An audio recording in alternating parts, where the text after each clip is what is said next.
lot of people don't know what they do and they don't know how to explain it. You need to know what you do. You need to know how to talk about it. And then you need to talk about it with everyone. You shouldn't have anyone in your circle who cannot explain what you do. And here's the other thing. If people can't explain what you do, whose fault is that? It's your fault. Oh. Hey, what's going on, everybody? Welcome back to another episode of the Relentless Goal Achievers podcast. I got the mother of Relentless Goal Achievers with me today, my friend, Julie Madison. Let me introduce her really quick. She is the owner of Top Tier Canine in Bradenton. That's right. She takes your mean, wolf-looking German Shepherds and Pit Bulls and you name it, and she makes them super duper obedient because she has that connection with dogs. She absolutely loves them, knows exactly how to get them to obey and listen and become the good boys we want them to be. But that's not why I asked her to come to the show. I asked Julie to come on the show because she is an open water exploratory swimmer. What the hell does that mean, Eric? Well, let me tell you. Just about a month and a half ago, she set a new world record for the distance swam around Siesta Key. Siesta Key is an amazing beach right here in just off the coast of Sarasota, Florida. Her distance that she swam, okay, this is nonstop swimming, turned out to be 37.6 miles, and she did that in 18 hours and 12 minutes. Did I get that right? Yes. And just to clarify, because there's a lot of things about world records, it was a record for that particular area and that particular distance. I'm actually going for the world record next year. Wow. So what's the world record that you're going to beat or going after? Right now, Cameron Bellamy holds the world record for circumnavigation around the island, and I believe that was at like 56 kilometers, and he did Barbados. So next year I want to do Siesta Key twice, and I would have to double my distance, but I'd be able to beat him out by like 10 miles. Okay, but the distance is 37.6 miles. That we got correct, which means that now you're going to have to be at like 75.2 miles. Is that where you're going to go? And you jumped in the water because everything was like on live streaming. You got in the water at 4:30 a.m. and didn't come out until 11 p.m. Is that right? Yeah, that's correct. And I'm going to have to double that next year. Can I ask why? There are lots of reasons why. First of all, I love it. Like, there is nowhere else that I would rather be than out there doing that sort of thing. And if I could do it every single day, I'd be doing it every single day. Just to start with. And then it's fun to look at what other people are doing and see if you can get there or if you can get just a little bit higher. And so, you know, if you're going to have vacation days, you really should be enjoying what you're doing. At least that's how I see it. This is during your vacation? Yeah, I don't get other vacations. So if I want to do this sort of thing, it needs to be on my vacation time and not my personal time. Julie, that's insane. Okay, so first of all, let me ask you, is that a shotgun behind you? Oh no, that's a BB gun. That's a BB gun. All right, yeah. It's okay. I like guns. I was just wondering because you may be the first person ever to just have a random shotgun laying there. I actually have my my side piece that I carry right here next to me, so I could be more comfortable. But okay, I'm just trying to see, like, people who are sitting there, the questions that they would want to ask you. What's the number one question that comes, like, that you get from people? I get a lot of whys and I get a lot of hows. Okay. Which one you want to start with? Let's start with the how. Okay. Because that actually gets into the why. I guess, they're both tied together, but we'll start with the how. And really what's important to realize when you're looking at this type of achievement is this was not an overnight thing. This is something that I've been working at for my entire life in different aspects. Even if I didn't realize that this was going to be my eventual goal, I've been swimming competitively since I was 5. I did USA through high school. I was a very, very competent swimmer. I was not the best of the best, but I was extremely competent and I was extremely good at helping my team in the areas that I needed to help them at. I was a distance swimmer in high school too. I took some time off from swimming, and then I realized that I was not going in the direction that I wanted to go with my body. I was like 30 or 40 pounds overweight, and I was like, if I don't change my life, it's not going to be okay in the future. Like, I can see where this is going, and it's not where I want to go. So I just got into the water and I just swam as much as I could every single day. The first few times it was like getting in for 10 minutes, right? Like it was just getting back and getting the feel. And I did that. I did that every single day until I was easily putting in 2.5 hours in the pool. No problem. I could just go lay out 2.5 hours, not even feel it. Then someone was like, oh, you should go do open water. And I'm like, no, no, I don't need to go do open water. But they're like, yeah, you should. And so I finally got into open water. And then I spent almost 2 years training with people who did exploratory open water swimming to figure out how to safely do that. And then from there, I went and maybe not every single day, but 3 or 4 times a week, I was going and doing open water exploratory swims that were pushing me to the limits every single time I did it. Okay, what does that mean? What does it mean to be open? I get the open water part. What's the exploratory part? So the exploratory means you're going to different places where other people don't go or haven't gone, or there's really no beta, right? So a lot of the swim races in my sport, like if you're going to go and do swim around Manhattan Island, there's an organization that will help you do that, right? Like you can go and you can pay money, and there's people who have experience, and there's people who go do that on a regular basis. Or the English Channel. If you want to go do the English Channel, there's a plethora of captains that you can hire that's their job, is to literally get you safely across the English Channel. So primarily you only have to focus on the training aspect and then on the execution aspect of the swim. And what's different about exploratory open water swimming is nobody's giving me anything. I have to go and figure it out on every single course. Every single area is different. The amount of risk significantly increases because there's no one around.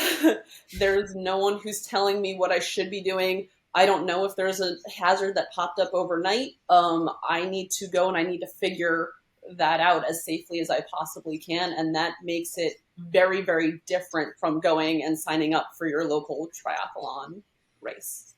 Yeah, that's insane. And at the time that you did that, at the time you had your race, there was a dead whale not too far away that attracted a ton of sharks, and that was in the news like almost daily. The week before, is that when it was? So you're swimming in exploratory waters, it's like infested with sharks, and you're just like, yeah, I got this. It was wild. And I saw that article and I was like, I'm just not even going to think about this. And it's actually shark mating season in Florida too. Like, oh my gosh. Right now. So we have everything that's going to be here. We've got tiger sharks. We've got bull sharks. We've got all sorts of things in the water that I really tried not to think about. And so, I mean, that was one of the crazy parts of the swim. I actually swam by myself for 2 hours with just my support swimmer, no boat support, no kayak support, over literally a reef and a hunting ground for our local sharks. Was that during that time? That was during that swim. Wow, that's insane. Tell me about your team, because I mean that's a big commitment. Use this to give a shout out to your team. Like, how did you assemble them? What was your planning like? Okay, hold on. I'm asking you way too many questions. I'm so intrigued and fascinated and impressed by what you've accomplished, because last year was a milestone year for me, and that was like running a marathon, right? I did it in just under 5 hours. Yeah. So for me, I ran that in just under 5 hours, and for me to get into a pool, I'd probably last maybe 15 minutes and I'd be out of breath. When did you get the idea that this is what you wanted to do? I mean, as I said, I've been swimming forever. So if you're talking about specifically Siesta Key, when I knew I wanted to do Siesta Key was about 2.5, 3 years ago. I fell in love with this particular area a little while back, I did a swim around Lido Key, which was my first ever island. And that was actually an organized race. So I went and I did that. I fell in love with the area. And then about 2 years ago, I did Anna Maria Island. And I was the first person ever around Anna Maria Island. Wow. It was 17 and a half miles. It was about 7.5 hours of swimming. And I literally woke up the day before, checked the tide charts, and was like, looked at my ex-husband and was like, hey, do you want to go do this tomorrow? And he's like, I mean, I guess, like, do we have a choice? And I'm like, no, not really. It's doable. Like, we got to go do this. And so I just checked the tide charts, figured out where we should start. Anna Maria Island's super interesting because it's right next to the Tampa Bay International Channel. So you have, with the tides, you got all the water coming out of the Tampa Bay International Channel. If you time it right, you're stuck there. And then if it's coming in, you need to really hug the island, and then it'll push you down the Intracoastal if you're timing everything right. So it was really, really a fun and interesting swim. And once I got Anna Maria Island, my next one was the next island down, which would be Longboat Key, which was 24 miles, and that was 11.5 hours.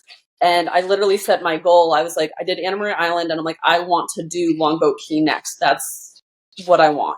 And so I got my crew together. It was a different crew. There's a local group that swims out of Anna Maria Island. They're called the Hogfish.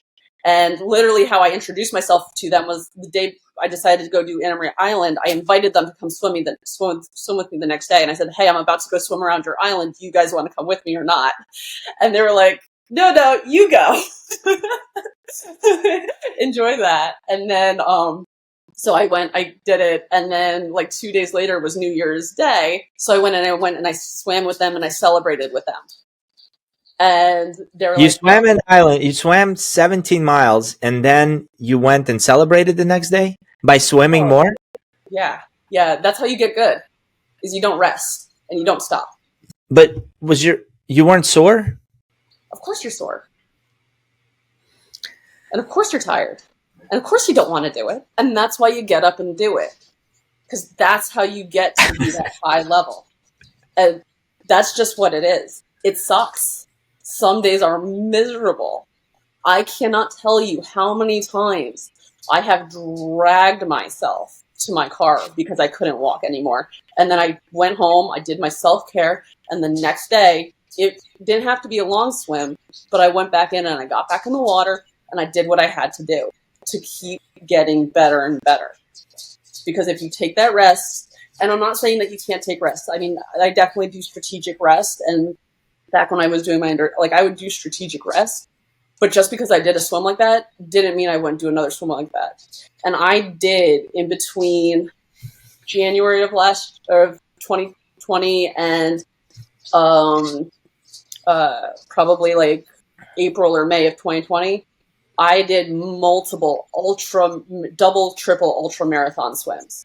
I did Fort DeSoto. I did Anna Maria twice. I didn't just do it once. I did it twice.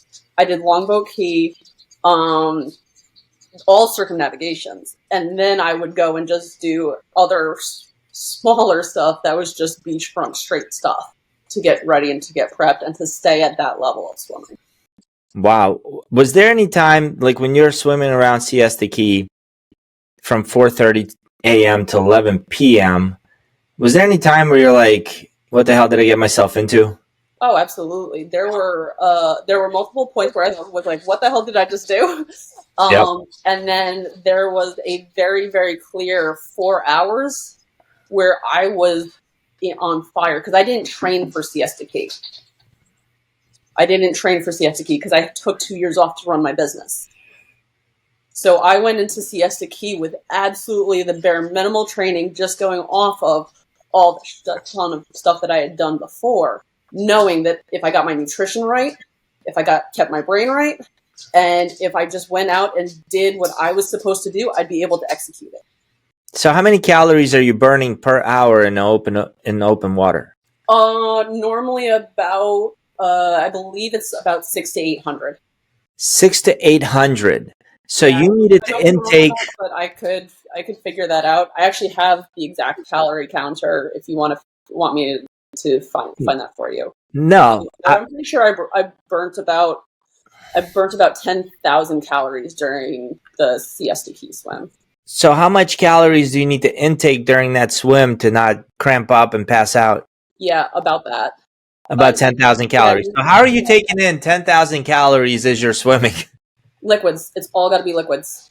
It absorbs right into your system as you're going. So you go, you drink it, and then you move on to the next step. And I would normally, so for a swim like that where I know I'm going to be in the water for that long, I'll take nutrition every 15, 20 minutes because I know how much I'm burning. And if I don't take that in, then I'm going to lose my energy. That being said, I've done so much training without nutrition that when I have to go without nutrition, I can go for 5 or 6 hours without nutrition because I've trained that way. Wow. 5, 6 hours in the water with no nutrition. No nutrition. And I actually wound up having to do that on the Siesta Key swim as well because my kayaker flipped over and that was how I was getting my nutrition. And they flipped over at I think it was like hour 8 or something like that. I can't remember exactly, but I was in the water for, that's how you know you were in the hour for too long. They flipped over around hour 14. And once they flipped over, it was very, very hard for me to get nutrition. And then I did that 2 hours where I was swimming with no kayak and no boat, where I had absolutely zero nutrition for 2 hours. And then once they got back with me, I had some nutrition, but it wasn't as regular because it was dark, so I couldn't even see the boat. They tried to get swimmers to swim out the nutrition to me, but that was taking too long. So I got almost no nutrition for the last 4 hours of my swim after doing everything I had already done. Holy shit. Yeah. You are unbelievable, Julie. That is just insane. So did you go swimming the day after? No, I went back to work. You went back to work. How did you feel? It sucked. The first day was really, really, really, really, really hard. I took the morning off because I was like, I need to take at least a little rest. And I took the afternoon as a lighter kind of day where I just did pretty much bare minimal, get hands on the dogs, do some super, super basic stuff with them. I had my boyfriend just take all the dogs out and potty them so I didn't have to worry about that. And then Thursday it was a full-fledged, get back into it and go. What do I not know that I should be asking about? So for example, when I was running a marathon, I learned about nipple chafing. I learned about the inner thighs that I never even considered before. And that's some painful stuff, right? If you don't prepare for that, what is it on a long swim like that you have to watch out for? I actually got salt burns in my mouth from the salt. What is that? From salt water? From the salt water. I got blisters. I couldn't actually eat solid foods for almost a week and a half. What caused just being soaked in that water? Salt water starts to corrode your lips. And so I had burns up and down my inner lip and underneath my tongue where I couldn't actually eat food for 2.5 weeks. Or for a week and a half, yeah. So what are you supposed to do? Put Vaseline on it? Or is there special stuff you put on the lips before? I think next year I'm going to try coconut oil. Okay. And see if that helps protect, and actually just have just a bottle of coconut oil where I drink that every 20 to 30 minutes and see if that helps coat and kind of protect everything. Okay. But that'll be an experiment. I don't know if that's going to work. Where's this drive come from? So originally it just came from the place where I wanted to be physically in the place where if I wanted to go do something, I could just go do it. And is that when you hit the overweight stage after high school? Yeah. Was there something that shifted mentally that you're never again? Yeah, I think so. And it was just I just want to, whatever I do, I want to do it well. That was a period. I don't want to do anything that's mediocre. I want to do everything at the highest level I can do it personally. And I want to be physically able where if someone says, hey, do you want to go do this? I'll be like, yeah, I can go. I'll give it a shot. I might not be perfect at it. It might not look pretty. But if you want to go do it, you can go do it. I did, for a few years, I did rock climbing, crazy indoor rock climbing. And I would just go and I would do laps up, down for multiple hours so that I could physically again, I wasn't doing as much. Like if in the winter I couldn't do swimming because I was up in Connecticut and everything. So it was either the pool or rock climbing. So I would cross train with rock climbing. And I got to the point, I don't know if you know anything about rock climbing, but I could lap 511s for 2 hours, which is one of the hardest levels. Yeah, I know nothing about rock climbing. I mean, you're on fingertips, you're on overhangs, you're on some really dynamic movements. There are definitely harder levels, but being able to 511 for a few hours is significant. And I would just go, and I would just go and go and go and go. And as soon as I had blisters on my hands, I'd be like, okay, if I can't grab the wall, I'm done for the day. But if I can grab the wall, I'm going to work until I can't work anymore. And it just makes why? Like, where does that come from? That's what I want to understand. Cause that's way past the point that most people will go to. I get that, but I don't understand why not. Like, I love it. You're asking me why, I just don't even understand. Yeah, why not? Like, why would you spend time doing anything if you're not trying to look for that next level to see where you can get to? And it's fine. Like, I started on the bottom for swimming, and I started on the bottom for rock climbing, and I started on the bottom in my business. But you want to go every day and see that continual growth. Because if you're not seeing that continual growth, you're staying stagnant. Like, and those are the only two options, at least in my perspective. Growth or static? Huh? The two options are growth or static? Or stagnant. Like, you're not. Stagnant? Yeah. Yeah, you're stagnant. You're just staying in one place. Well, you're never staying in one place. You're either going backwards or forwards, right? It's never one place because, yeah. Yeah. Wow. Right. How does this translate into your business? So pretty much I just approach it the same way. Like, every single day I get up and I try to focus on what is going to make me and my clients and my dogs successful, and what's going to make them safer, what's going to help improve my communication style, what's going to, what can I do to network with the community and to build relationships with my community? How can I be better in every single aspect that I do? So, like, everything from my books to my backyard to how do I keep things cleaner? How do that's why I'm going through the renovations I'm going through right now. When I first got into my business, I knew what I wanted was dog kennels that had a French drain system where I could go and I could just hose and everything would just kind of go right into the sewer system, but I couldn't afford it. So I worked really hard for a year, and now I can afford it. And now I'm going and getting those done to make my life better and easier, and to make it easier for the dogs. And, it's just, for me, like, I don't see it as a part-time thing. Like, I don't take breaks. I don't take vacations. Like, the way that my business works, I don't get that. Like, if it's quiet, then I need to be out, and I need to be networking, and I need to be out in the community, and I need to be focused on how to get that next step. And there's just, like, I see some of the other people that are in my industry that are struggling with, finding clients or, just doing some of the basic things. And it's, for me, that's not really a thing. I have been booked solid since 4 months after I started my business. And what caused that? What was that? How did you do that?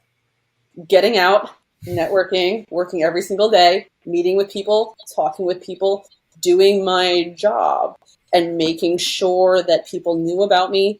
I would talk with other different dog trainers. I went out and I just talked with everyone about what I do, how I do it, why I do it. My way. I'm very, very confident in what I do, which helps when I'm talking with clients. And I'll get clients from work that I did a year ago. That's how it works. That's how it works. Like, they'll be like, I'll get a phone call like, hey, I saw you out working your dog at this place, and I was just really, really impressed. And now I'm going through this issue. Can you help me out? And yeah, of course I can. Yeah, and I love what you're doing, like with that German Shepherd puppy that you just got. online. You're getting people to help you name them. You gave them 3 options, like getting others involved. I don't know if any marketing techniques, but that's like really, really cool that High you're level doing stuff. that. High level stuff. Yeah. It seems so simple, but people don't even know. What you're really doing is getting them psychologically invested into that puppy and into your company, and now you're going to show them the story of his development. And this is their puppy now because they helped name him. Yep. What's the name they picked, by the way? Apollo. Apollo. That's right. That's a good name for him. But that's what it is, right? It's building that community engagement. I can't. My personal dog, Pork Chop, he's been kind of the one that people followed up until I got Apollo, and I can't tell you how many people I had to protect when I was out in public because they saw me training him and they thought they knew him. That's it. It's like, yeah, I named you. You're my puppy. I know you. And I'm like, no, you know his videos. Like, we need to take one step back because he's not a dog that's okay with any strangers or any, like, he is my dog through and through. He will do anything for me, but other people, he's like, no, we need space. But I would have people come up in public and be like, oh my God, Pork Chop. And I'm like, hold on, take a step back. It's okay. He's just doing his thing. And people were good once I put up that boundary, but it's crazy good how connected that they get to the dogs when they're 100%. And you got to be so good at not just training the dogs, but training the people too and their owners. And that's a skill in itself. So actually, that's where we're actually part of the world's greatest training process. So we were actually nominated by Top Tier Canine, not just me, but our franchise was nominated by Bloomberg for their business section to be as and got interviewed as the world's greatest training process. That's awesome. We were actually on their TV show for that. So yeah. That's really cool. Yeah, we have the best training process in the world for training people. Yeah, what I love about you, Julie, is we got introduced by my wife. So you guys met at a women's networking event. Yep. Where you were out there just putting it out into the universe that, hey, I'm looking to help train dogs for veterans. Yep. My wife happens to be there. She knows I'm connected in the veteran community, comes in. She's like, hey, there's a woman, really cool story, wants to work with dogs and train them for veterans. Do you know how we can get her connected? Yeah, absolutely. We get on a call. Next day, I'm like, hey, there is a coffee for veterans. Show up, and I'm going to connect you to a buddy of mine who's connected to everybody and anybody. And there you go. You show up, and hopefully that was fruitful for you in what you're trying to do. So yes, it was. And I actually have a dog on campus from the meeting that particular meeting that you went to. I met someone there who was ready for a dog. They wanted help through the service dog training process. I helped them a little bit with their pick. They wound up finding a dog, and that dog is currently on campus today. And I am working them through that process. I actually met with that family this morning. Oh, my heart melts just knowing that. I'm glad I was able to help a veteran, and I'm glad I know you because through you we can make that happen, and that's really, really freaking cool. Yeah, and it's just, but as I said, that's the stuff that you need to do, and you need to do it every day. And if you're taking days off and you're going on vacation and you're doing other stuff, if I'm like, oh well, I don't have any dogs on campus, so I'm just going to go do whatever, then I don't make those connections, right? And that's where the business starts to go down. So it's really prioritizing my business and my life the same way that I used to do with my swimming. Absolutely love that. So if you got an entrepreneur out there struggling in any business, I could ask you specifically for dog training businesses, but in any business, what would you advise them to do? Figure out what you do. A lot of people don't know what they do and they don't know how to explain it. You need to know what you do. You need to know how to talk about it. And then you need to talk about it with everyone. You shouldn't have anyone in your circle who can't explain what you do. Oh my God, I love that. You shouldn't have anyone in your circle who cannot explain what you do. And here's the other thing. If people can't explain what you do, whose fault is that? It's not theirs. It's your fault. It's your fault. Oh. You don't have to force it on them. You should never force your business on anyone. It's not. everyone in your circle should know what you do, and they should know how to explain it, so that when they hear someone who's like, hey, I'm going through this issue, they can be like, I know who does that. That is Love that. imperative for your network. Yep. I love that. You really do train people. And by the way, that's something we do in our Relentless Goal Achievers community. So helping you figure out what you do, how to talk about it, and who your ideal client is, and what a great plan is for you to go out and tell your ideal clients what you do, how you solve problems for them in the most efficient and effective way possible. So thanks for teeing that up for me. Yeah, no, absolutely. Yeah. Really, it's so important. Julie, how can people support what you do? So one, if you do have a dog and you do need help training, then you should absolutely reach out to me.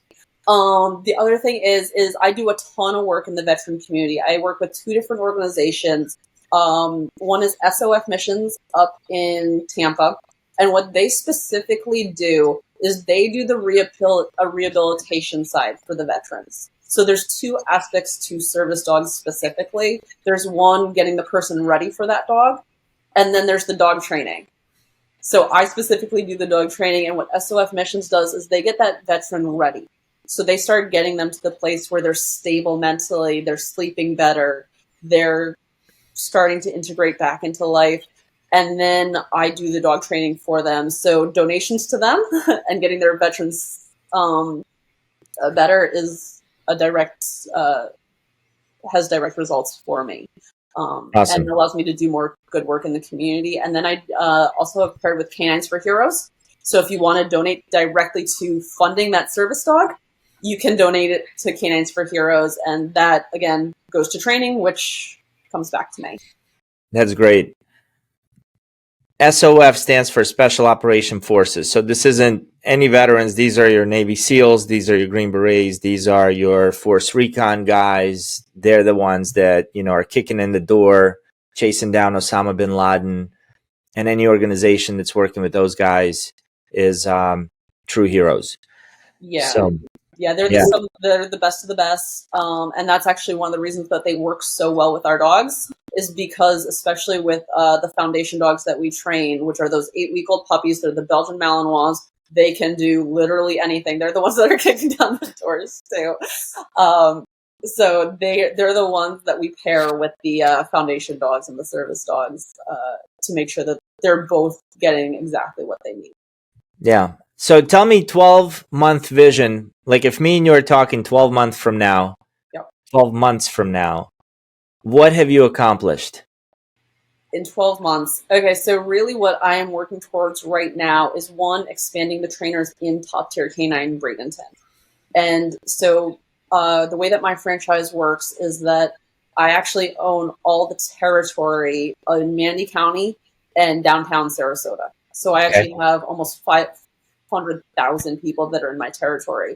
What I'm looking for is a few different trainers in my territory where I can start sending pets to, and I can take either just the dangerous dogs, or I can actually switch over to the point where I'm only training service dogs for veterans. That's my goal. I need the funding and I need the veterans for that, but that's my eventual goal, is where I can just do those highly trained, highly specialized dogs, and then I can help other people do some more of the basic stuff. What's a price point for someone to just get a pup trained versus getting a highly specialized service dog?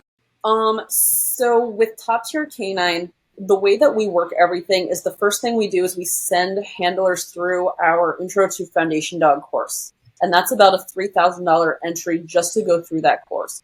And what that course does is it allows our handlers to be prepared for the dog that they're getting.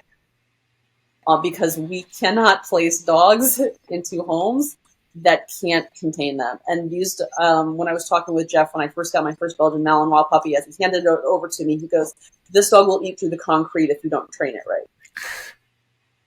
And he was right. I mean, she turned out to be Spitfire, but those are the dogs we're handing out. So we don't give any puppies of that caliber to anyone who hasn't gone through our training first. So we do intro to pet, we do intro to foundation dog, and then we actually do a pet trainer course as well that any handler that comes into our program has to go through. and that's another $3,000 investment. So you're actually looking at $6,000 just in training.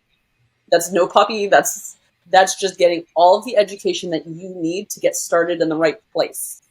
And then, are you certified at that point to train dogs? Yes, you Okay. can train your own puppies. So if you just want to then go out and buy a puppy and train that puppy, you can. Okay. And that's why we do it that way, is because we can actually help a lot more people that way. Now, not everyone has the time to train that puppy from scratch. Not everyone wants to train that puppy from scratch because it's a process. But at least they have the education for it. So if they want to, they can.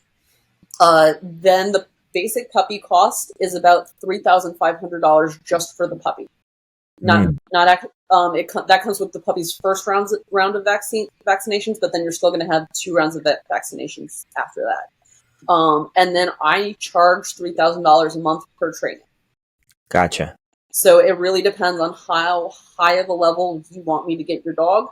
Normally, I recommend at least getting the puppy through stage 4 of foundation dog training, so a minimum of 4 months. And that way I can get through to the point where it's ready for its send-outs. It's ready. It's got all of its really solid level of obedience. It's already trained in medical alert. It's already trained to do distance tracking. And then because you have the education, then you can finish it up on whatever you need. Wow. Absolutely love it. What should I ask you that I have not asked? I think they've really done a good job kind of hitting across the board a very wide spectrum of topics. I think the hardest part of my job is the relentlessness of it. And I really do feel that the way that I train for open water swimming has made it possible for me to do things the way that I do them. So like when I got that original Belgian Malinois puppy, for the first 3 or 4 months, she didn't sleep. And she lived in my bedroom. And she didn't sleep. Like, she was up every hour at 10 o'clock, 11 o'clock, 2 o'clock, 3 o'clock, 5 o'clock. And I had to train her. And I had to take her out, potty her, train her, put her back to sleep. And that swimming got me into that. And then that has actually trained me. That trained me more than anything else for Siesta Key. Once I could do that, I'm like, I don't care how long. Like, I don't sleep anyway. It's like, like what? Like why? Like why would this even be a problem? Okay, I've had some pretty crazy people on my show. I'm gonna give you the #1 nut job award because you are crazy. That's what I'm saying. I'm going on the record with it. But good crazy, like a good crazy that I'd like to hang out with because I feel like you would level up anybody who's next to you. I feel like if you have somebody with any kind of negativity around you, they're either going away or they're changing.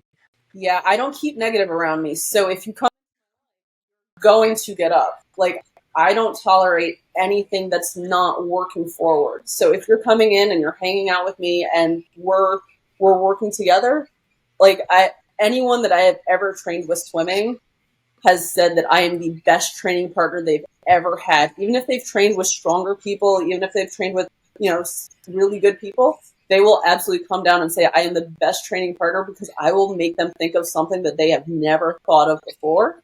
And they will take away from so much. There is nothing more, like when I'm training with swimming, I make it my personal goal to get next to them and stay right there for as long as I have to. And as soon as, I'll push just a little and I'll let them catch up. And then as soon as they catch up, I'll push just that little further and I'll let them catch up, but we'll do that. And all of a sudden they're like, or I'll let them just hang at my feet and I'll be like, I'm going to stay here, but and we're going to go and we're going to do this. And I love that type of community. And I love being around other people who appreciate being around that type of person. Because there's some people who don't want to be around that type of person. And that's okay. Like, you should be with your people, right? That's right. If you want to be with other people, go be with your people. But I like being around those people that want better, and I love being able to draw better out of the people that I'm on. I absolutely love that because I got a feeling you dealing with dogs, you have to be in tuned to energy that's around you, and negative energy and positive energy is so thick for someone who's empath or someone who's worked with animals long enough. You feel it. You just know as soon as it steps into your vicinity, whether you want that around or you don't. Yeah, I mean, my job is all about figuring out exactly where dogs are at, and I've had so many dangerous dogs over the last year that have come in, and I train everything. So I do the little toy poodles. I have actually from the SWAT networking group. I actually have a poodle that's a toy poodle. So she's only like 10 pounds. She's on campus. She's going through all of her obedience. So I do the small dogs, but I've probably had 10 to 20 dogs on campus over the last year where I had to be very, very careful about the energy that they were putting out and getting them onto that positive side. Otherwise, it wasn't going to be great. No, they're going to fight. Totally. Yeah, Julie, thank you so much for spending the time with us. I know how busy you are growing your business. Highly encourage you guys to follow Julie. What's your Instagram handle? Top tier canine Bradenton, pretty much across the board. Top tier K9 Bradenton. Follow Julie Madison for inspiration to see what she's doing with some really cool dogs. And we can't wait to see your next open water record breaking swim twice around Siesta Key. Holy crap, that sounds like it's going to be like over 24 hours. Yes, it should be. Yeah. Not job. I'm going to get you a trophy that says #1 not job guest on the Relentless Goal Achievers. Yeah, actually, so 2 laps around Siesta Key will probably be close to 36 to 40 hours, respectively, if I can do it. I'm pretty sure that's how long it takes. Less time than that to fly around the world. Yeah, I think so. All right. Julie, I'm glad I'm here local. You raised the energy up in our whole county here. So thanks for being here. Guys, thanks for tuning in. We'll see you on the next episode.